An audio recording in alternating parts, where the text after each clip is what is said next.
Hello and welcome, everybody. I'm Tanya, your host, and you are listening to an interview in the series of the amazing autistic women worldwide.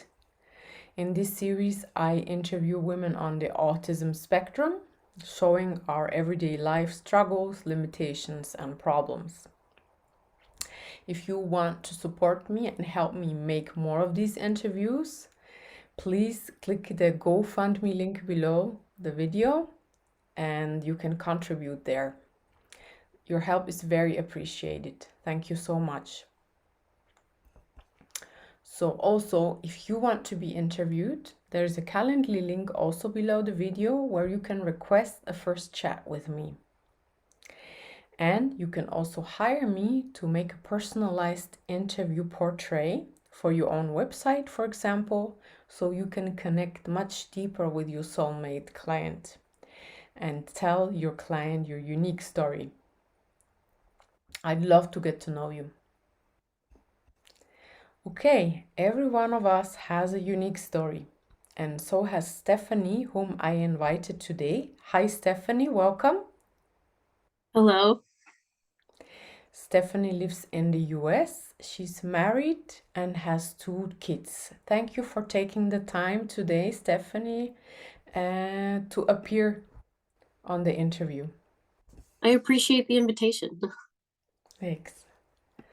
So, Stephanie, you received your diagnosis only recently, and you told me it was such a big revelation and relief for you. Could you please tell us a little bit more about how you felt after the diagnosis? So my diagnosis, I was 25 when I was diagnosed. I had already had my 2 children. I had already completed a majority of my career.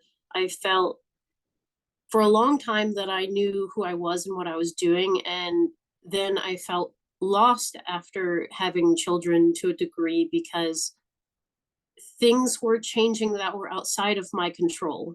And I think that's what prompted me to seek help because I was starting to have psychological effects due to the stress, the additional stress in addition to my career. And going in, I thought that I may have ADD, and I hadn't considered autism at the time. But my psychiatrist, who thankfully was very astute, he made the observation that he thought that I did not have ADD, although many of the symptoms were overlapping. He thought that I may have autism, and he asked me. I think the question that stuck with me the most was, "Have you ever felt very different from everyone else?" And that struck a chord with me. And within 2 weeks, he was fairly certain that I was diagnosed with ASD type 1, formerly known as Asperger's. And over the course of a month, we solidified the diagnosis, and it came very, very quickly, fortunately. Most women I know experience things very, very differently in terms of the timeline that they get for their diagnosis. But when I got that diagnosis, it gave me something very tangible that I didn't have before. It gave me a way to stop blaming myself for things that I was doing wrong constantly in my life. It gave me this very cathartic feeling of validation, primarily because there was a reason I was doing the things that I was doing. It was not just that there was something wrong with me in isolation, but that my methods were methods because of my diagnosis, but that to me, it wasn't a problem. It was a part of who I am. And So, I think that's really important. mhm. So it was quite helpful actually that you had the Mhm. diagnosis. Yeah, I think I don't know if any type of therapy could have helped me more than getting a diagnosis overall because it lifted so much weight off of my shoulders in my everyday life that I had been putting on myself for how I experience the world versus other people. Mm-hmm. Well, with 2 children, I guess your everyday life must be very challenging, right? Mhm. It's definitely not easy. How do you cope with the additional noise and the irregular schedule that children can bring? Well, I don't think it's a secret that having a very supportive partner is always step one in leading a much less stressful life. And my partner is fortunately incredibly supportive and involved with our two sons. He's always ensuring that when he sees I need a break, that he's making sure that I'm taking a break, because sometimes I get overwhelmed and instead of leaving the situation, I will try harder to fix it. And that can be actually more overstimulating than just removing myself. And I think remembering that it's okay to remove yourself is the first step for sure. I remember when I went through therapy, um,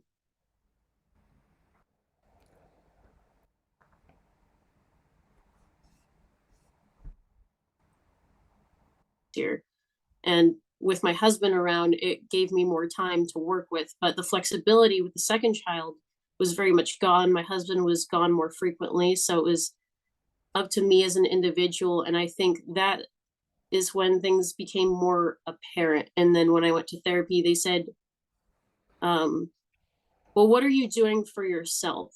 And although I felt like I still had a lot of individuality, especially at my job and my workplace, when my workplace was no longer going particularly well, I lost part of my identity to a degree, actually, because that's all I had been doing for myself was working.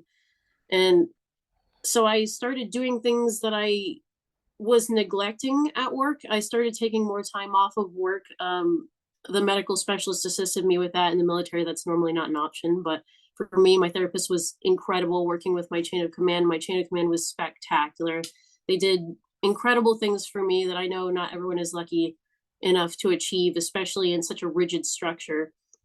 But they gave me enough time off. And then I realized that I wasn't doing my hobbies in my free time anymore. I wasn't doing things I genuinely enjoyed to do, like puzzles, video games, reading.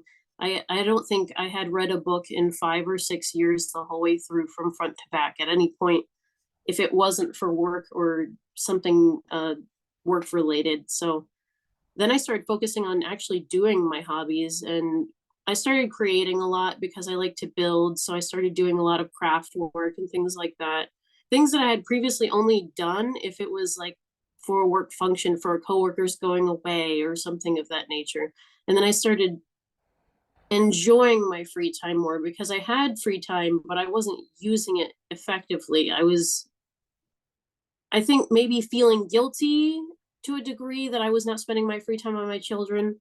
And I think to another degree, I think I was so burnt out from working at times that I was trying to almost exact my revenge on my work schedule by doing absolutely nothing. And that wasn't really fulfilling for me. And I think that was the main problem.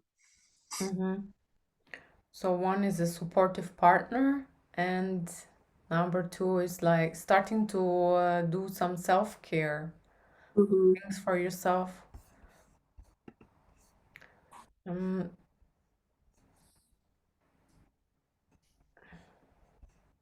do you experience other problems also that you think have something to do with your autism? I mean, like limitations and problems in the everyday life. Um, I think for the most part, well, I'm assuming that I've masked well enough most of my life to go undetected. And actually, I think that can actually be a disadvantage at times because when I am struggling, people don't realize, or especially in my workplace in the military, people would be like, oh, well, I don't notice. And Mm. I think to a neurotypical, they may think that is a comforting remark, and I won't fault them for it by any means. That they think they're helping by saying, oh, but you seem normal to me, as if it is a compliment. But to me, that can be a little offensive because it's implying that there would be something wrong with me if I had different needs than them. But also because it's almost like saying there's nothing wrong with you, and it's invalidating because I am struggling, and it's like I'm trying to keep my head above the water, and they're like, oh, there's nothing wrong, you're good. Mm. Yeah. But I think the things I usually struggle with the most are my hyper focus allows me to focus on so many different things at once, and I feel as though they're all very important, and they do tend to be in the military, especially in my line of work. I work on aircraft, so it is very important to be very detail oriented, but it's very frustrating when other people are not perceiving those things. I guess you get locked in your worldview and you expect everyone else to perceive the same things you do, and it can be extremely frustrating, especially if you don't have the authority or the rapport with that person for them to listen to your ideas in the workplace. Yeah, I can totally relate to that as well. um, we are so hyper focused and so aware of all the connections and details all the time that we miss that other people might not have this degree of awareness of things. Mhm. Can you think of more things in everyday life that are a struggle, or is that pretty much it? I would say that socially it is a struggle because the masking itself takes a toll, and I had been doing it for so long. I think because of how women are socialized as children, especially, where we're sort of taught to be very cognizant and perceptive of emotions and to constantly portray them for the benefit of others, that I never even considered that I was doing it actively. I was considering that I felt like there was always a wall between me and others, like there was this invisible wall, and I could never get past a certain distance closer to somebody. But I didn't really know that I was masking. I just knew that I found eye contact extremely uncomfortable. But being raised in a family that was also in the military, eye contact was incredibly important to the culture. So I learned very quickly how to just deal with it essentially, and sort of grit my teeth and bear it. Hmm. But it's exhausting to go through everyday life as an adult versus a child, where children are not expected to make nearly as much eye contact as adults. As adults, it's a part of the workplace professionalism. It's expected that it's um comfortable for you, but at the same time, even if you learn to maintain that eye contact, you have to learn to maintain the right amount of that eye contact for an appropriate situation as well. And it's not so bad when I'm dealing with people like mechanics. They tend to be very straightforward, very upfront with you. It's very difficult when I have to walk to another department, or I have to deal with people outside of my workplace who aren't there to just hear objectively what is true. It's very difficult for me to get by without feeling like I need a nap after about 30 minutes of conversation, because it's so much effort to maintain that rapport. Yeah, yeah, I can totally relate to that. I think, as well as a mother, it can be very alienating because the perception of what a mother is and the concept of femininity being tied in with that is it's very difficult, especially before I knew, because I always felt like, oh, other parents, other mothers are doing these sorts of things for their children. They're always doting on them, and they always are very cognizant of their emotions, which I am cognizant of their emotions, but I guess um, I don't respond as emphatically about them. I know what objectively psychologically I'm trying to achieve, but I'm not really worried about the uh the reaction so much, I guess, about overblowing a reaction. But it can be a big struggle when I go to like groups to socialize my baby, because I know that's what's best for him. And the whole interaction is just so exhausting for me that I don't want to do it, even though I know it's best for my child. Mm, I can understand that, yeah. Mm. So you still force yourself kind of to do that because you know it's good for the child. Hmm. Mhm. But and I guess you get very exhausted from that. Yeah. My husband is also very extroverted as well. He has different social needs than my social needs. So for me, I could never see a person again and just be fairly happy as long as my partner and my children were around, and I'd be completely fine with that.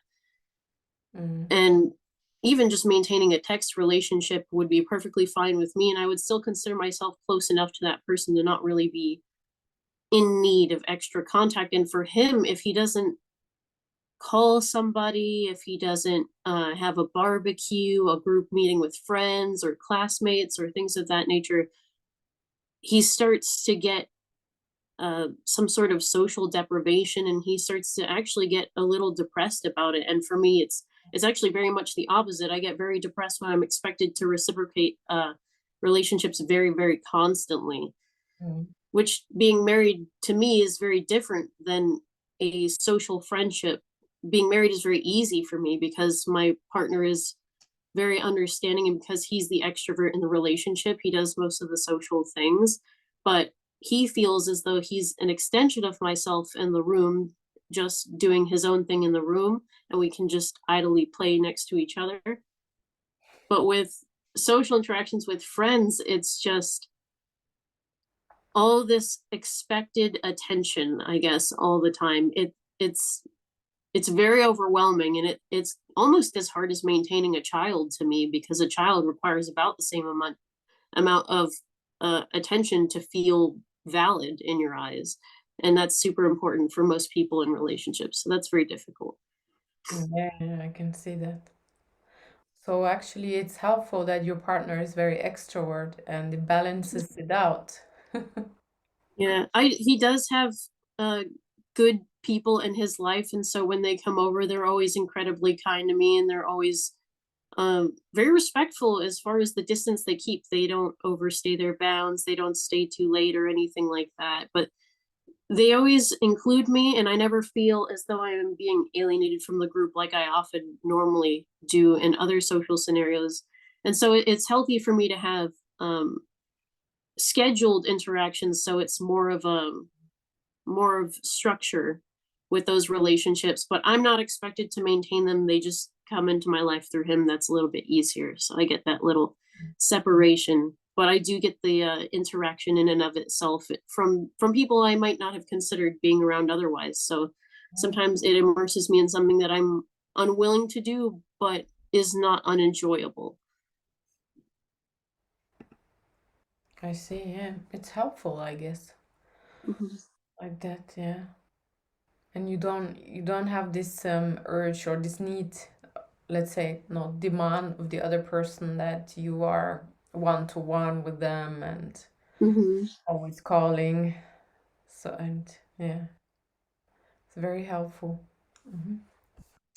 By the way, to anyone listening here, I made a short video course for anyone who's interested, where I give a few tips and tricks for everyday life, how to cope with things.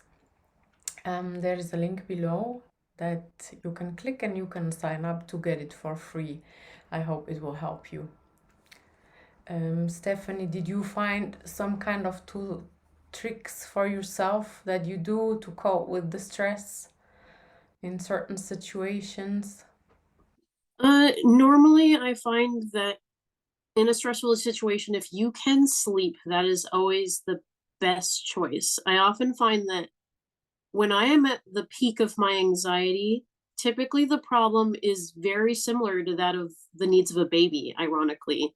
I either haven't slept enough, I haven't eaten enough, or my environment is overstimulating. And that's actually very true with children as well. And it helps me to think about, well, have I drank enough water today? Does my head hurt? Is that contributing to my overstimulation? Do I need to sleep? Ideally, you can sleep. You cannot always sleep. But believe it or not, the thing that has worked the most, and this is going to sound very, very silly, I think I was in the middle of having anxiety issues at a range one time, and the guy running the range dumped a bucket of water over my head, and that actually helped immensely. So I would say that um, taking a shower would definitely be. You're not always going to want a bucket of water dumped on your head in the moment, but uh, try to react to water. I think you can splash water on your face, you can take a shower. If you're in a position to have water over your head, the feeling of that running water can be very calming in the moment and grounding, in fact. Mm. Yeah, nice. I actually did the same yesterday. Now that you mention it, it's quite funny. Yeah, it helps. Mm-hmm. So we talked about relationships a bit before also, and when we first chat together, you and me, we talked about relationships with women, that they can be a bit harder for us, autistic women, Mhm, because we're maybe more rational and we mhm, don't get these social cues that neurotypical women might have, or they know mhm. how to operate them. How do you feel about that? Uh, Being friends with women is not inherently difficult, I feel, at first. I think when they're always very open, they're very friendly, they're very willing to communicate. There's so many wonderful things about women, but it's typical, excuse me.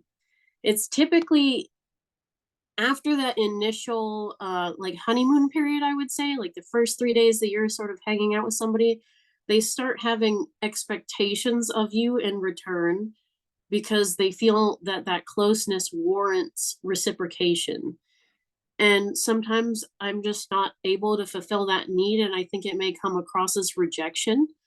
And it's never my intent, but I think it's common for them to then feel as though that is rejection rather than a lack of closeness and just Mm, sort of not want to be your friend. Or a lot of times I will just say things that in context, I don't know if it would necessarily offend a man, although, I get too comfortable with my husband a lot of the time. So sometimes my gauge is off there too. But um, it will offend them because they're reading more subtext into what I'm saying. The words that I'm saying, they're not reading them sort of verbatim. They're reading them in their mind with a background knowledge. yeah. But typically I am very literal, so I'm never joking. Like that's something that comes up a lot. People think I'm being dishonest quite a bit, and honestly it's just my personality. I'm honest to a fault sometimes. Even when it gets me in trouble, I'm honest, in fact, like to a point of naivety. But I do get that other people feel, maybe because of that lack of closeness, that I am being dishonest with them in some way, that I am trying to hide something inherently. And that can be really frustrating because your character is being judged long before you get a chance to really prove who and what you're about. But women are just challenging for me in general because I grew up in an environment where my mother was very difficult to deal with. I dealt with a lot of emotional abuse in my childhood. So just having the courage to speak to women is already very difficult, but also my perception of how my mother interacted with me as a child, although I know it's not normal, I don't really have other examples to pull from because my whole life I've been in a very male dominated category from the time I was probably 17 onwards, and probably even before that, because in school most of my extracurriculars were very male oriented. So I have been in a lot of places where I haven't gotten practice or the opportunity to speak with women. I think I'd be lucky if I saw a woman maybe once a month at best in my previous occupations. So I think I just lack practice to a degree. And although I don't see women poorly in any way, I don't have a negative opinion of them in a general sense, and I would never, intentionally perpetuate sexism. It's still very difficult for me to transition into a typical feminine zone for conversation. Mm, yeah, I guess that makes it very hard for us to have all our best friend forever girlfriends and understand the cues and all that. Mm. Yeah, okay. Thank you very much for your time. Is there anything else you would like to say, maybe, or? I would just say if anyone is on the fence about getting a diagnosis, and I understand that finance is always a concern, if you feel as though you are very different from everybody else, you you probably should go, whether or not it is autism or another. overlapping diagnoses. I think it is the best thing in the world to be validated in that way. Whether you bring it to your workplace or get accommodations or not, I think just knowing is the first step to getting support in the community. Mm. Yeah, very true. Um, Thanks for this comment. I think it's very valuable to know that. Okay, thank you for your time, Stephanie. I really appreciate it that you are brave to come on the camera. And I thank everyone who's watching. Yeah, have a good night. Thank you. Thanks. You Bye, Stephanie. Bye. Thank you for having me. You're welcome.